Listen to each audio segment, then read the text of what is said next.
चव शून्यातून आली माया, महासुनात फेकला तिनं पाया. तिला पाहायला जमल्या ताया बाया, हिरवीगार फडकी शंकरला पार्वती ओवाळीत होती. आणि तेव्हा तिथं मांढराची काळी उभा होती.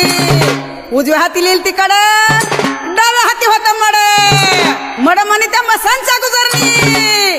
आणि चल ग चल खेळ म्हणले त्या काळीच्या अवतारी सुटला तारा, त्या काळवाचा 9 लाख चेडा.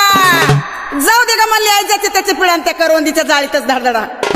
बोलत्या मांढरच्या काळूबाईचा, बोल मंडवदरीचा, बोलत्या धावज्या गोंजाचा, बोल गंगाराम बाबाचा, बोल त्या जाळीतल्या मसुबाचा.